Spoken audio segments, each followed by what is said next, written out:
Փաշինյանը իստերի դահլիճում ըստեյության սպառնած ասել եմ կզծնելու եմ, ուրեմն կզծնեմ, եւ մենք տեսանք, թե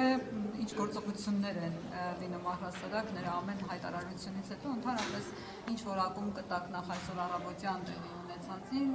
Քոչարյանների շուրջ եւ իր այս վերջին ամփոփիչ ելույթի սպառնալիքներին։ Գիտեք, երբ հնչեց նշված բառը, որը չեմ ուզում կրկնել, հաշվի առեք, ես նույնիսկ նախընտրական քարոզարշավի ընթացքում այդ բառամթերքը չեմ կրկնել, փոխարենը դիմել էի վարչական դատարան, նշվածի վերաբերյալ կարգապահական պատասխանատվության միջոց կիրառելու ամբողջ կուսակցության դեմ, ինչպես նաև դատախազություն էի հաղորդում ներկայացրել։ Հետևաբար ես գտնում եմ նշված արտահայտությունը կրկին կրկնելով միայն ավելի մեծ վնաս կպատճառեն։ Ես երբ այդ արտահայտությունը հնչեց, հենց այդ պահին նախագահողին Ռուբինյանին տեղեկացրեցի, որ պետք է ընդհատել այս խոսքը եւ ազգային ժողովի կանոնակարգ սահմանադրական օրենքով նախատեսված կարգապահական պատասխանատվության միջոց կիրառել, որը բայց չկիրառվեց։ Ավելին ասեմ, ես ճիշտն ասած հաշվի առնելով, որ մենք այսօր փոքր-ինչ ուշացումով մուտք գործեցինք նիստերի դահլիճ, նաև առաջարկեցի, որ նիստը նախագահելու լիազորությունը ես իրացնեմ եւ արտահերթ ելույթ ունենամ։ Այսինքն չէի էլ թաքցնում ինչի համար էի ասում, բայց բոլոր դեպքերում դրական պատասխան չստացա։ Ինչ վերաբերում է այսօր տեղի ունեցող իրադարձություններին եւ դրան 3 հենց նախորդած իրադարձությանը հարց ու պատասխանի շրջանակներում։ Ես ուզում եմ հասկանալ, թե քանի տարի է դեռևս կամ միգուցե շաբաթներ, իհարկե դա ռոմանտիզմի տիրույթում, պահանջվելու է այս իշխանություններին, որ իրենք ի վերջո հասկանան, որ մի բան է քրեական գործ հարուցել, մի բան է դրա վերաբերյալ հաղորդագրությունը տարածել եւ ամեն կերպ կրկնել դա ազգային ժողովում, լրիվ այլ բան է խափաման միջոցը։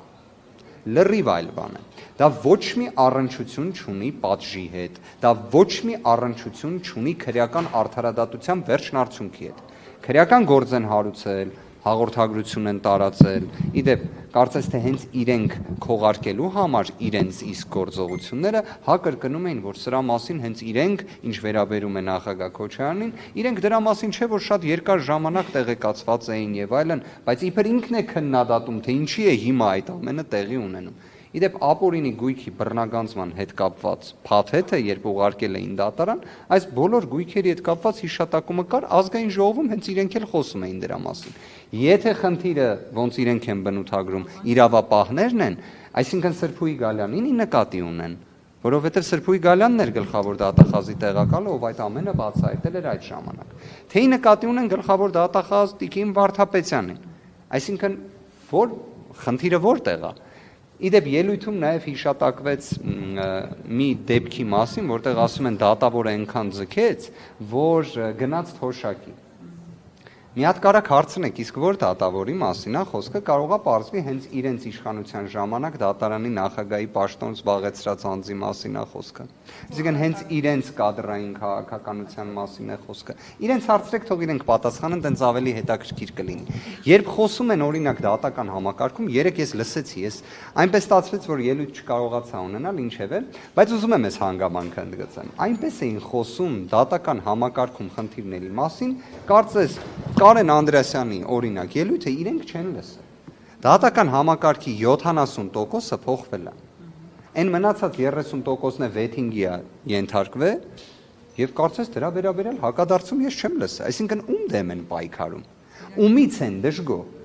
Իդեպ կրկին, երբ խոսում են օրինակ Գայք Ծառուկյանի գործի մասին եւ արդարացրած դատական ակտի մասին, դատավորի մասին, չէ՞։ Մի հատ օրինակ դուք կարող եք հարցնել հակակոռուպցիոն դատարանում որևէ գործերով մասնակցություն ունեցող փաստաբանի, հարցրեք, թե այդ դատավորի վարկանիշը ինչպիսին է, կամ հենց այդ դատավորը հայտնի է ինչով։ Օրինակ իշխանահաճո որոշումներ կայացնելով, թե հակառակը։ Իդեպ այդ հայտարարությունից անցել է 3-4 ամիս, այդ դատավորը շարունակում է պաշտոնավարել։ Եթե հիշում եք, Նիկոլ Փաշինյանը շատ հստակ գնահատական էր տվել այդ դատավորի վերաբերյալ։ Եվ ամփոփելով մի բան էլ ասեմ, դրանից հետո եթե հարց լինի, սիրով պատասխանեմ։ Ամենակարևոր, այսպես կարմիր թելը, որը անցնում է, դա այս ծրագրի 2026-2031 տարեթվերն է։ Այս ծրագիրը նրա մասին է, որ Նիկոլ Փաշինյանը հավակնում է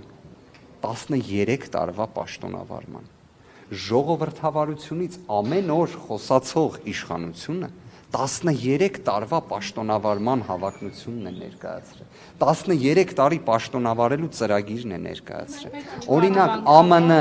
Օրինակ ԱՄՆ-ի հետ երբ հարաբերությունները սերտանում են, երևի թե ԱՄՆ-ի ժողովրդավարության մոդելից ինչ որ պատկերացում գալիս է, չէ՞։ Պատկերացնում եք ԱՄՆ-ում 3 դար նախագահի ինստիտուտ կա, որտեղ մեկ բացառություն է եղել 10 տարուց ավել պաշտոնավարելու, մեկ բացառություն։ Դա եղել է Ֆրանկլին Դելանո Ռուզվելտը։ Այսինքն Ֆրանկլին Դելանո Ռուզվելտը, ով երկրորդ համաշխարհայինում հաղթանակ տարավ, ով կարողացավ հաղթահարել սոցիալ-տնտեսական ամենամեծ ճգնաժամը ԱՄՆ-ի պատմության շրջանակներում, խախտեց սահմանադրական այդ մշակույթը, որից հետո իրենք սահմանության մեջ ամրագրեցին, որ այլևս ոչ մեկ դա չկարողանա անել։ Հիմա Նիկոլ Փաշինյանը, ով 8 տարվա ընթացքում 3 պարտություն է բերել, սոցիալ-տնտեսական որևէ խնդիր չի հաղթահարել, արտաքին քաղաքականության սպառնալիքներ է բերել, օկուպացիա է բերել Հայաստանի Հանրապետությունում մինչ օրս եւ դրա հաղթահարման ուղղությամբ ոչինչ չի անում, հայկական Ֆրանկլին Ռուզվելտն է, հա, միգուցե։ Այսինքն սա է ի վերջո տրամաբանությունը դառնում, որտեվ ես անկեղծ ուզում եմ հասկանամ, եթե մենք ժողովրդավարությունից ենք խոսում, ժողովրդավարության լավագույն մոդելը դեռևս ոչ մեկ դա չի երգել։ Դա ԱՄՆ-ի փորձն է։ Հիմա ԱՄՆ-ի փորձից խոսում ենք, մյուս կողմից 13 տարի պաշտոնավարման ժամկետ։ Վայր դրեք մանդատները եւ հեղափոխություն արեք, հանրապետության հրապարակը ձեզ է սպասում, ասաց վարչապետ Նիկոլ Փաշինյանը։ Եթե հնարավորություն ունենանք, կարող ենք 2018 թվականի Նիկոլ Փաշինյանին հարց ուղենք, ինքը ինչի մանդատները չդրեց։ Ինչ որ խնդիր կար։ Չէ, բայց ինչի մանդատը վայր չէր դնում 2018 թվականին, այն որ նաև միտքը շարունակեց էլ, ես ուշադիր լսեցի այդ հատվածը, որ Գյումրիից էլ քայլելը բան իրանք բոլորը ցույց են տվել, բայց ինքը ինչի են ժամանակ մանդատը չէր դրել։ Ինչ որ մի բան կա տարբերության, ես կարող եմ ձեզ մի բան ասել, դեռևս Հայաստանի Հանրապետության պատմության մեջ չի եղել այնպիսի կառավարության ծրագիր, որը ներկայացվել է վերջին 2 օրերին, թե հայ հասարակությունը ինչ գնահատական կտա ի վերջո այս կառավարության ծրագրին,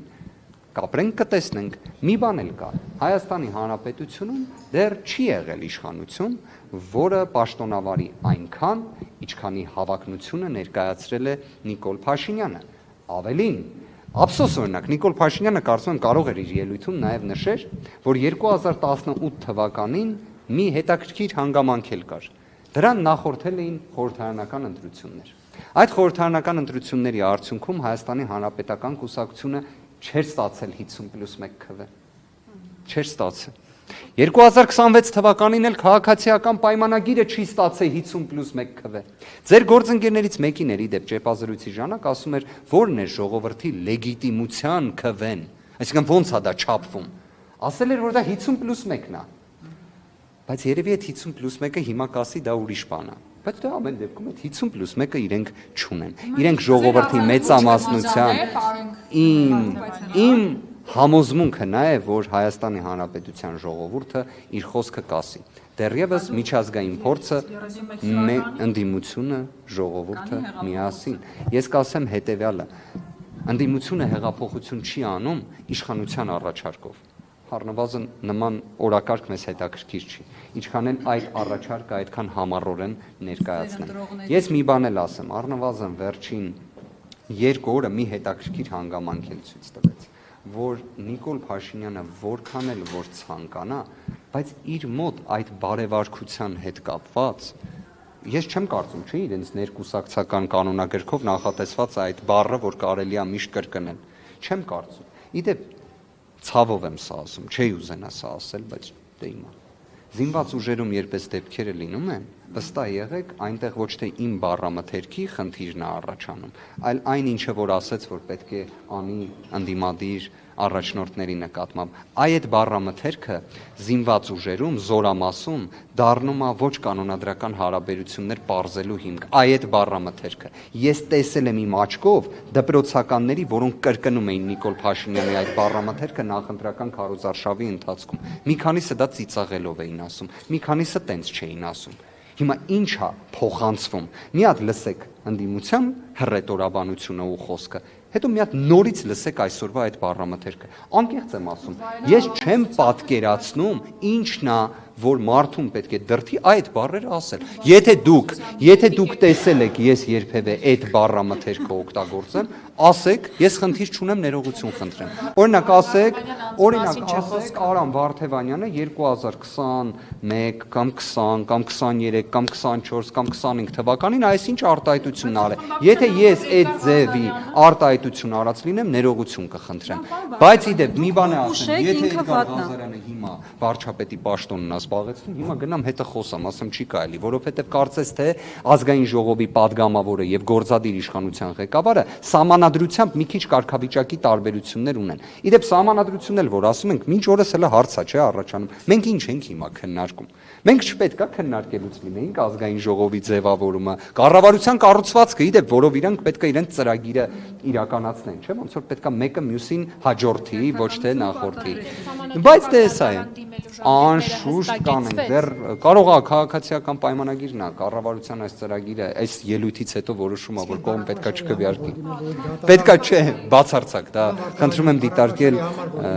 ոչ այդ տիրույթում։ Արձագանքը ինչ է եղել։ Ինչպես։ Բառապաշարների համար որ դիմել Վարչական դատարանի կողմից այն որակվեց որպես անընդունելի բառամթերք, որը պետք է հանգեցներ պատասխանատվության, որը կենտրոնական ընտրական հանձնաժողովը չէր արել։ Սա վարչական դատարանի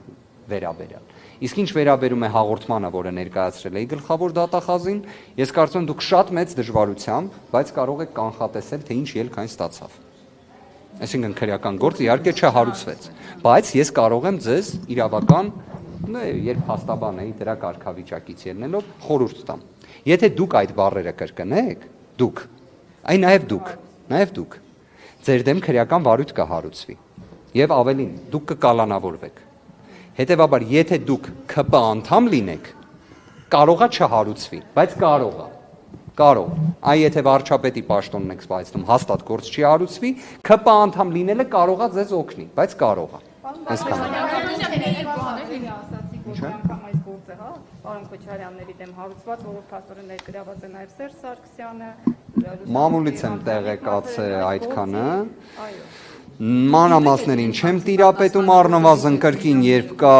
այս ինտենսիվ խափանման միջոցների վերաբերյալ խոսակցությունը, սա հերթական անգամ խոսում է նրա մասին, որ պարզապես իրավապահ մարմինները կամ առաջնորդվում են քաղաքական հրահանգներից ելնելով, կամ պարզապես խափանման միջոց ինստիտուտը ընկալելիության խնդիր ունի մեր իրավակիրառ պրակտիկայում, որի վերաբերյալ իդեպ կարող եմ նաև հայտնել, որ կարծես արտաքին դերակատարները ևս որոշ արձանագրումներ անում են։